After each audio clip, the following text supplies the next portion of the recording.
오늘의 사연을 소개하겠습니다. 우리는 시어머님과 함께 살고 있습니다. 제가 태어나고 자란 곳은 서울인데요. 남편과 결혼을 하고 난 뒤 남편 직장이 있는 지방에 내려와서 살고 있습니다. 시댁은 홀시어머님이 계시는데 결혼 후 2년 정도 따로 살다가 시어머님과 합가를 했습니다. 우리 신혼집이 크기도 했고 거리도 가까웠기에 따로 지낼 이유가 없어 보였거든요. 사람들은 마치 제가 시어머님을 모시고 사는 것처럼 말하곤 하는데 사실 제가 시어머님께 얹혀 살고 있다고 해도 과언이 아니랍니다. 그만큼 우리 시어머님은 인자하시고 좋은 분이세요. 늘 실수가 많은 제 뒤치다거리를 다 해주고 계신다고 해도 과언이 아닌 것 같네요. 친정 부모님이 가끔 내려오시면 우리 시어머님께 미안하다는 말씀을 몇 번이나 하실 정도였거든요. 암튼 저는 시어머님과 같이 사는데 전혀 불편하지 않았고 오히려 시어머님께 의지하며 잘 살고 있습니다. 아이를 낳고 난 뒤 시어머님이 더욱 많이 도와주신 건 말할 것도 없었고요. 하지만 최근에 시어머님 건강에 이상이 있는 것 같아서 병원에 갔었는데 의사가 혹시 모르니 큰 병원으로 가보라고 했어요. 큰 문제는 없어 보이는데 되도록이면 확실한 게 좋지 않을까 싶어서요. 소견서 써줄 테니 너무 큰 걱정은 하지 마세요. 라는 말을 했거든요. 그런데 하필이면 며칠 전 제가 계단에서 미끄러지는 바람에 다리 깁스를 하게 되면서 시어머님 홀로 서울에 가야만 했습니다. 남편이 시간을 좀 내보려고 했지만 남편 또한 회사 마감 기간이라 어렵다고 했거든요. 평소에는 항상 제가 차로 모시고 이동을 했었기에 걱정이 이만저만이 아니었어요. 어머님, 하필이면 지금 제 다리가 이 모양이어서 어떡해요? 제가 모시고 올라가야 하는데. 괜찮아. 올라가면 둘째네 있는데 뭔 걱정이야. 내가 잘 찾아갈 테니 너무 걱정하지 말고 있어. 그래도 서울이 좀 복잡하기도 하고 그래서 걱정되니까 그렇죠. 그럼 제가 동서한테 기차역으로 마중 나올 수 있는지 한번 물어볼까요? 괜찮다니까. 나 혼자서도 충분히 찾아갈 수 있다니까 그러네. 시어머님이 저를 말렸지만 제가 동서에게 전화를 해서 기차역으로 마중 나올 수 있는지 물었습니다. 동서, 내일 어머님 올라가시잖아. 혹시 기차역으로 마중 나올 수 있을까? 그건 안 될 것 같은데요. 우리 동현이 온라인 수업 때문에 못 움직여요. 혹시나 인터넷 잘못되고 그러면 봐줘야 하거든요. 그렇구나. 내일 짐도 많은데 어떡하지? 동서가 이것저것 반찬도 가지고 오라고 했다면서. 그거야 내가 먹을 게 아니라 동현이랑 그이가 먹을 거죠. 암튼 저는 내일 시간이 안 돼서 마중 못 나가요. 형님, 저 지금 바빠서 전화 끊어야 해요. 끊을게요. 라며 동서가 전화를 끊어버렸습니다. 우리 시댁은 형제만 둘 뿐이었기에 동서와 저뿐이었지만 동서는 많이 차가운 사람으로 결혼한 지 꽤 지났음에도 불구하고 곁을 잘 내주지 않는 그런 사람이었어요. 그랬기에 우리는 그냥 일정한 거리를 유지한 채 지내고 있었고요. 기껏해야 1년에 한두 번 내려오는 게 다였기에 얼굴 볼 일도 많지 않았으니까요. 그리고 동서는 역시나 제 부탁을 단박에 거절했습니다. 제가 씁쓸한 표정으로 휴대폰을 내려다보고 있었는데요. 왜? 작은 애가 못 나온다고 하니? 어머님, 내일 동현이 온라인 수업이라 집을 비우기가 조금 어려운가 봐요. 내일 기차역에 내리시면 바로 택시 타고 들어가셔야 할 것 같아요. 짐도 있는데 어머니 힘드셔서 어떡하죠? 하필 제 다리가 이 모양이어서 원망스럽네요. 됐어. 내가 애도 아니고 뭘 그렇게 걱정을 해. 네가 돈도 많이 넣어줬는데 택시 타고 갈 테니까 그만 걱정해라. 어머님, 내리시면 진짜 택시 타셔야 해요. 돈 아깝다고 그냥 전철 타고 가지 마시고요. 전철 갈아타는 게 보통 힘든 일이 아니란 말이에요. 알았어. 우리 집은 어떻게 된 게 시애미보다 며느리가 잔소리를 더 많이 하는 것 같구나. 걱정 말고 있어. 내가 다 알아서 할 테니까. 시어머님이 방 안으로 들어가 버리셨어요. 그렇게 다음날 시어머님이 택시를 타고 가는 모습을 집안에서 지켜보다가는 도저히 안 되겠다는 생각이 들어 제 여동생에게 전화를 했습니다. 너 이따 오후에 시간 좀 낼 수 있어? 오후에? 시간이 있긴 한데 왜 그러는데? 그게 말이야, 우리 시어머님이 지금 서울로 올라가셨는데 근데 기차역에 내려서 택시 타고 서방님 집으로 들어가라고 말씀드렸는데 아무래도 걱정이 돼서 말이야. 짐도 많고 해서. 그래? 알았어. 몇 시쯤 도착하시는데? 오후 1시쯤에 도착하실 거야. 제 말에 동생이 흔쾌히 대답을 했기에 제가 동생에게 시어머님의 전화번호를 알려줬습니다.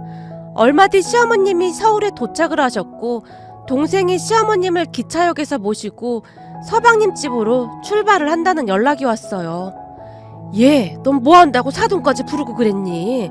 내가 잘 찾아갈 수 있대도 뭐한다고 그랬어? 어머님, 날씨도 춥고 짐도 많아서 걱정이 돼서요. 서울에 검사받으러 올라가시는 건데 감기라도 걸리면 안 되잖아요. 마침 동생이 시간이 난다고 해서 부탁한 거니까 너무 신경 안 쓰셔도 돼요. 제가 괜찮다는 말을 했지만 시어머님이 몇 번이나 미안하다는 말을 했는지 모르겠습니다. 잠시 후 동생이 서방님네 아파트 입구에 시어머님을 내려드렸다고 합니다. 사돈, 고마워요. 내가 오늘 큰 신세를 졌습니다. 아닙니다. 저 오늘 완전 한가해서 심심했는데 잘 됐죠 뭐. 오랜만에 사돈 어르신 뵙게 돼서 정말 반가웠습니다. 사돈 어르신이 우리 언니를 워낙 잘 챙겨주셔서 오히려 저희가 항상 감사한걸요. 며칠 전에도 언니가 넘어지는 바람에 사돈 어르신이 살림 다 하고 계신다고 언니가 죄송하다고 하더라고요. 우리 언니 잘 챙겨주셔서 정말 감사합니다. 제 동생이 시어머님께 허리 숙여 감사 인사를 했다고 하네요. 아이고 사돈, 우리 며느리는 내 딸이나 배 한 가지인걸요. 엄마가 딸 챙기는 게 당연한 거 아니겠습니까? 말이라도 그렇게 해주니 내가 더 고맙네요. 암튼 오늘 신세 많이 졌습니다. 얼른 가보세요. 다음에 내려오면 제가 만난 밥 한 끼 대접하겠습니다. 사돈 어르신, 제가 위까지 짐 올려다 드릴게요. 아닙니다. 제가 할 수 있으니 얼른 가보세요. 라며 시어머님이 동생을 억지로 차에 태워 보냈다고 합니다. 동생 또한 바로 아파트 앞이었기에 별 걱정하지 않고 집으로 갔다고 하는데요. 잠시 후 엘리베이터를 타고 서방님 집으로 올라간 시어머님이 짐을 내려놓고는 초인종을 눌렀다고 합니다. 누구세요? 예, 나다. 문 좀 열어다오. 어머님? 원래 5시 넘어서 오시기로 한 거 아니었어요? 그랬는데 기차표가 있길래 조금 일찍 올라왔다. 아침에 애비가 회사가 일찍 끝날 거라고 조금 일찍 올라오라고 하더구나. 우선 이 문 좀 열어다오. 시어머님이 문을 열어달라고 다시 한번 말을 한 모양인데요. 어머님, 지금 문 못 열어드려요. 뭐? 문을 못 열어주다니 그게 무슨 말이냐? 혹시 문이 어디 고장난 거냐? 아니요, 그런 건 아니고 지금 동현이가 온라인 수업 중이거든요. 그래서 문 못 열어드려요. 한 5시쯤 수업 끝나니까 그때 다시 오세요. 뭐? 그냥 문만 열어주면 되잖니. 내가 조용히 있을 테니까 얼른 문 좀 열어봐. 어머님, 그 동현이 중간고사 시험이라 지금 난리도 아니에요. 한참 집중해서 수업 듣고 있는데 괜시리 신경 쓰여서 집중력 떨어지면 어떡해요. 우선 어디 가서 시간 좀 때우다가 5시에 다시 오세요. 저기 얘야, 짐도 있는데 지금 나보고 어딜 가라고 하는 거냐? 우선 문 좀 열어보라니까. 그쯤에서 순하기로 소문난 시어머님의 목소리가 높아져 있었다는데요. 그런 시어머님에게 동서가 짜증스레 말을 하더랍니다. 어머님, 조용히 좀 하세요. 지금 동현이 수업 중이라니까요. 시끄러워서 인터폰으로 오래 얘기 못하니까 5시 넘어서 오세요. 그러니까 왜 시간을 안 맞춰서 오셔가지고는. 동서가 순식간에 인터폰을 꺼버렸다고 하네요.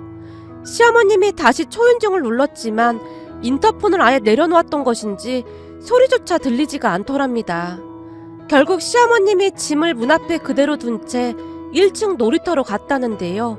딱히 갈 곳도 없었고 길도 잘 몰랐으니 그곳에서 덜덜 떨고 계셨던 모양이었어요. 그렇게 한 1시간쯤이 지났을 무렵 서방님이 동서에게 전화를 했다는데요. 동서가 전화를 받지 않자 시어머님께 전화를 했다고 하네요. 그리고는 시어머님이 놀이터에 있다는 말을 듣고는 허겁지겁 집으로 달려왔고요. 어머니, 이게 무슨 일이에요? 집에 들어가 있지? 그게 말이야. 내가 몇 층인지 기억이 확실하게 나질 않아서 말이야. 아마도 시어머님은 서방님과 동서가 다투기라도 할까 싶어 거짓말을 했던 모양이었어요. 그런데 그 거짓말은 오래가지 않아서 들통이 나고 말았다고 합니다. 엘리베이터에서 내리자마자 문 앞에 시어머님이 가지고 왔던 짐들이 덩그러니 놓여 있었으니 당연했던 게 아니겠어요? 문 앞에 짐들이 있는 모습을 보며 서방님의 얼굴색이 바뀌었다는데요. 잠시 후 서방님이 비밀번호를 누르고 시어머님을 먼저 집 안으로 들어가게 한 뒤 짐을 챙기고 있었다고 합니다. 문제는 뒤에서 짐을 챙기고 있던 서방님을 못 봤던 동서가 집 안으로 들어서던 시어머님을 향해 신경질적인 목소리로 외쳤다고 하네요. 어머님, 제가 5시 넘어서 오시라고 했잖아요. 근데 비밀번호 어떻게 하신 거예요? 혹시 그이한테 전화해서 물어본 거예요? 그러니까 어머님이 시간 맞춰서 왔으면 이런 일 없었을 거 아니에요. 지금 어머님 한 분 때문에 이게 뭐 하는 거예요? 이따가 5시 넘어서 오세요.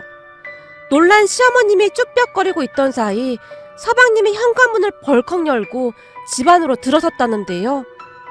당신 지금 이게 무슨 말이야? 그러니까 당신은 어머니가 오신 거 알고도 문을 안 열어줬다 그 말인 거네? 이 추운 겨울에 짐까지 들고 기차 타고 올라오신 우리 어머니를 다시 내쫓았다 그 말이야? 동현이 온라인 수업 아직 안 끝났단 말이야. 당신 목소리 좀 낮춰. 나도 그러고 싶어서 그런 게 아니잖아. 애 수업 방해되니까 그런 거지. 뭐? 그러니까 애 온라인 수업 때문에 우리 어머니를 내쫓았다 그 말이야? 그것도 이 추운 겨울에? 서방님이 잔뜩 흥분한 채 동서에게 소리치고 있었다는데요. 난 괜찮다. 그러니까 그만들래.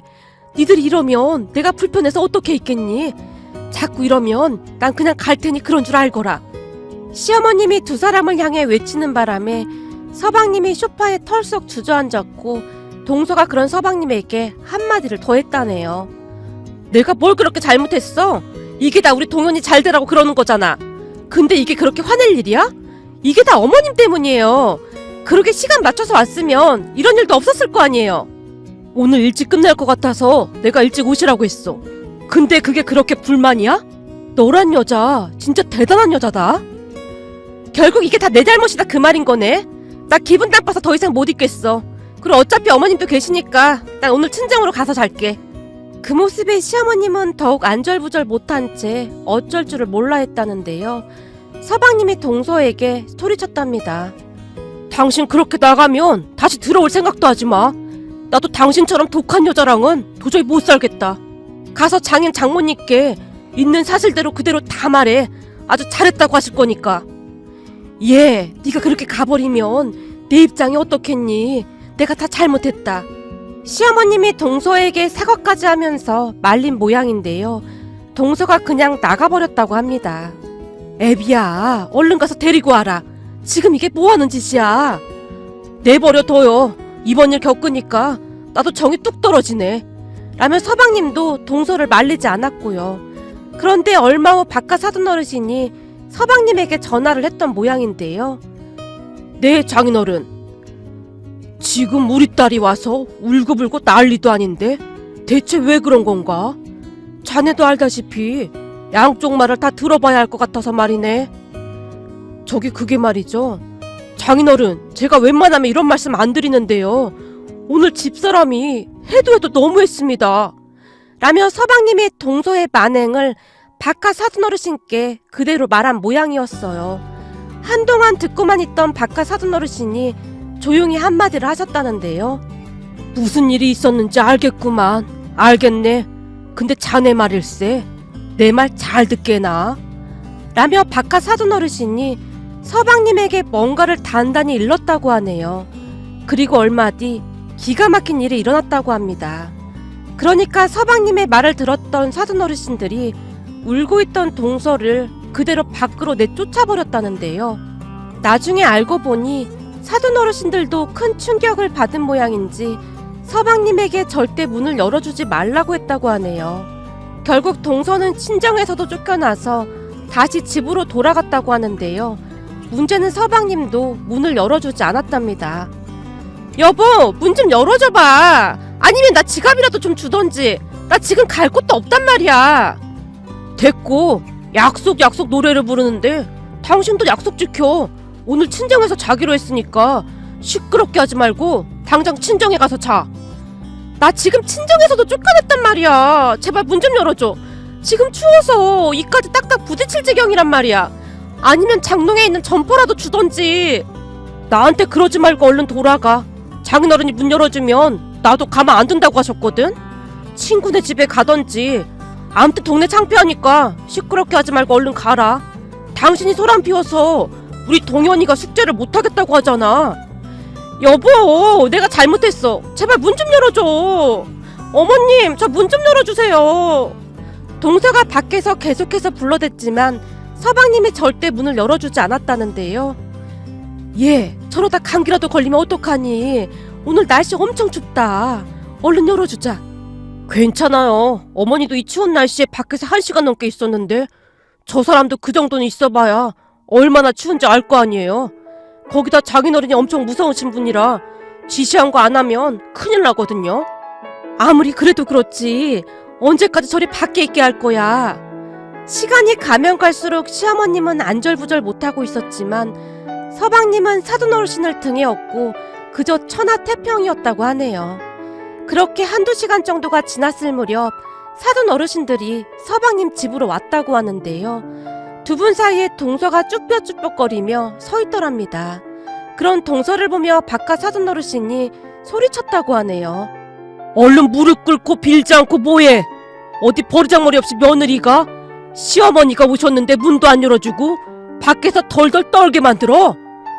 아빠, 내가 그러고 싶어서 그런 게 아니라 지금 동현이 온라인 수업 때문에. 너 그놈의 온라인 수업 얘기 한 번만 더 하기만 해봐. 아주 호적에서 파버리라니까. 아주 잘하는 짓이다. 동현이가 뭘 보고 배우겠냐? 엄마랑 아빠까지 나한테 왜 이러는 거야? 엄마 아빠가 내 편을 안 들어주면 누가 내 편을 들어주겠어? 누가 네 엄마 아빠야? 우린 너 같은 싸가지 없는 딸 둔 적 없으니까 앞으로 엄마 아빠라고 부르지도 마. 널 낳은 게 아주 창피할 지경이다, 이놈의 지지배야. 아니 어떻게 시어머니한테 그따위 짓을 할 수가 있어? 아빠, 시어머니가 약속을 안 지켰다니까? 근데 이게 어디서 주둥아리를 나불대고 있어. 저놈의 주둥아리를 그냥 확. 바깥 사돈어르신이 동서에게 소리소리를 지르고 있었고 안사돈어르신이 동서의 등에 시메싱을 날리더니만 시어머니께 허리 숙여 사과를 드렸다고 합니다. 사부인, 딸 자식 잘못 키운 저희 잘못입니다. 다른 자식들은 다 멀쩡한데 딸 하나 있는 게 왜 모양인지 모르겠습니다. 저희가 이렇게 사과드리겠습니다. 그리고 이 인간은 저희가 어떻게든 뜯어 고쳐보겠습니다. 넌 무릎 꿇고 빌지 않고 뭐하고 있어? 사돈어르신들의 말에 동서가 눈물을 뚝뚝 흘리면서 무릎까지 꿇고는 싹싹 빌었다고 하는데요. 안사돈 어르신이 시어머니께 조용히 물었다고 합니다. 사부인, 혹시 며칠 있다가 가실 예정입니까? 그게 정밀검사랑 이것저것 하다 보면 넉넉 잡고 한 3일 정도는 있어야 하지 않을까 싶습니다. 근데 그건 왜 물어보시는지요? 3일이요? 알겠습니다. 사부인 있는 동안이라도 이 인간 예절 교육을 좀 시켜야 할 것 같아서요. 라고 말을 하던 안사돈 어르신이 그날부터 서방님 부부집에 머물면서 동서에게 교육을 시키기 시작했다는데요. 매일 아침 6시만 되면 동서가 한복을 입고 음식 준비를 했다고 하네요.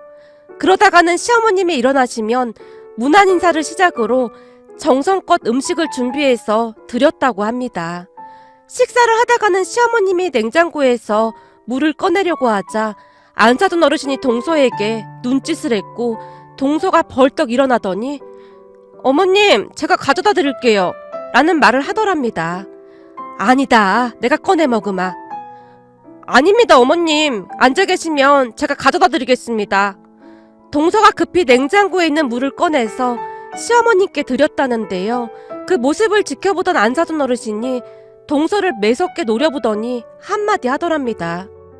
어른한테 누가 감히 물을 그렇게 드려? 정성스레 컵에 따라서 두 손으로 드려야 할 거 아냐? 아유 사부인, 저는 괜찮습니다. 아닙니다. 이번 참에 저 정신머리를 싹 다 뜯어 고칠 참이니까 그냥 두십시오. 그리고 너 밥 먹고 사부인 모시고 병원 다녀오거라. 내내 한간 네가 모시고 다녀오면 되지. 뭐한다고 바쁜 김서방 보고 다녀오라고 해. 안사돈 어르신이 동서를 노려보며 말했다고 하네요. 결국 동서는 내내 시어머님의 시중을 들었다고 하는데요. 그동안 벼르고 있던 사돈 어르신들이 아주 작정을 했다고 하네요. 그렇게 병원에서 정밀 검사를 받았지만 다행히 큰 문제는 없다고 했기에 며칠 뒤 동서가 시어머님을 직접 모시고 집으로 내려왔습니다. 평소에는 아주 찬바람이 쌩쌩 불던 동서였는데 기가 잔뜩 죽은 채 제게 인사를 했어요. 그 뒤에도 동서는 정말 많이 변해갔습니다. 그동안은 1년에 한두 번 내려올까 말까 하던 동서였지만 한 달에 2번씩도 내려오며 시어머님을 챙기곤 했거든요. 그런데 동서는 내려올 때마다 항상 정장 차림으로 내려왔다가 집에 도착해서는 바로 한복으로 갈아입었습니다. 그런 동서를 보며 어느 날은 시어머님이 동서에게 말을 했어요. 얘 불편한데 한복은 뭐하러 입고 있어? 가서 편한 옷으로 갈아입으렴. 안 돼요 어머님. 우리 엄마 아빠가 도착해서는 꼭 한복 입고 있으라고 했어요. 지금 그이가 영상 찍어서 실시간으로 보내고 있단 말이에요. 아니 너도 이제는 많이 변했는데 뭘 그렇게까지 해. 내가 사부인한테 전화 드리마. 이제 그만해도 된다고. 시어머님이 안쓰러운 듯 말을 했는데요. 옆에서 듣고 있던 서방님이 시어머님을 말렸어요. 어머니 그냥 두세요. 장모님 말씀으로는 이 본성을 바꾸려면 꾸준히 해야 하는 거라고 계속하게 두라고 했어요. 안 그럼 우리 둘 다 얼굴 안 보고 살 거라고 경고하셨어요. 그동안은 장모님이 막내딸이라고 오냐오냐 키웠는데 집안 망신 제대로 시켰다고 지금 난리도 아니세요. 집사람 처가댁에서도 한복 입고 있는걸요? 아니 언제까지 절해야 하는데. 고야 나도 잘 모르죠. 근데 한 몇 년 절해야 하지 않을까요? 장모님이 본성은 하루아침에 바뀌는 게 아니라고 장기간 트레이닝을 해야 한다고 했거든요. 그리고 형수님이 하는 거 제대로 배우라고 자주 내려가라고 하는 거예요. 두 사람의 대화에 제가 거론이 되었기에 놀란 채 서방님을 바라봤는데요. 우리 장모님이 형수님을 아주 좋게 보셨어요. 가만 보고 있으면 진심이 느껴진다고요. 그럼 마음 갖는 게 어디 쉬운 일이겠어요? 내가 보니 한 10년은 한복 입고 있어야 하지 않을까 싶네요. 서방님의 말에 동서가 울상을 지었는데요. 잠시 후 동서가 쭈뼛쭈뼛 제 옆으로 다가오더니 몸까지 마구마구 비틀면서 어렵게 제게 말을 꺼냈어요. 저기 형님, 혹시나 우리 엄마한테 전화 오면 제가 잘하고 있다고 한마디만 해주시면 안 될까요? 뭐? 사돈 어르신이 나한테 전화를 하실 거라고? 네, 우리 엄마가 형님한테 제가 얼마나 잘하고 있는지 확인해 본다고 했거든요. 그니까 잘 좀 부탁드릴게요. 그러니까 제가 오늘 새벽부터 일어나서 어머님께 문안 인사 드린 거랑 그리고 음식도 열심히 만들고 차린 거랑 어머님이 말씀하시기 전에 후다닥 물도 가져다 드린 거랑 생선가시 발라드린 것까지 다 말씀드리면 안 될까요? 저 요즘 엄청 노력하고 있거든요. 그동안 형님한테도 함부로 행동한 거 정말 죄송했어요. 아직은 많이 부족하지만 앞으로 항상 노력할게요. 동서의 눈에 눈물까지 그렁그렁했습니다. 아마도 그 난리가 있었던 뒤로 동서도 마음고생이 심했겠다 싶었는데요. 사돈 어르신들이 무섭긴 무서웠던 모양으로 변하기 위해 정말 열심히 노력하긴 했거든요. 그렇게 시간이 지날수록 동서는 많이 변해갔습니다. 그 뒤로 몇 달이 지났음에도 불구하고 안사돈 어르신이 제게 전화를 하곤 하는데요. 사돈, 우리 딸 때문에 너무 죄송하네요. 우리가 딸을 잘못 키워서 뭐라 드릴 말씀이 없습니다. 그래도 요즘은 사돈 보고 많이 배워서 그런지 많이 달라지긴 했네요. 항상 감사하게 생각하고 있습니다. 혹시나 우리 딸이 잘못한 행동을 하거나 하면 바로 연락 주십시오. 사람 고쳐 쓰는 거 아니라고 하지만 못난 딸 가진 애미 심정은 그렇지가 않네요. 부모가 자식을 포기할 수는 없는 거잖아요. 우리 딸 키우면서 하도 잔병치레도 많고 그러다 보니 아프지만 말고 거라 그렇게만 키웠습니다. 이게 다 우리 잘못 아니겠습니까? 부디 잘 좀 부탁드립니다. 라는 말씀까지 하셨거든요. 안사돈 어르신의 목소리에서 간절함마저 느껴졌기에 제 가슴도 먹먹할 정도였습니다. 그리고 그런 노력 덕분이었던지 동서는 마치 다른 사람처럼 변해가고 있습니다. 앞으로도 우리 가족 서로서로 보듬으며 잘 살아갈 생각입니다.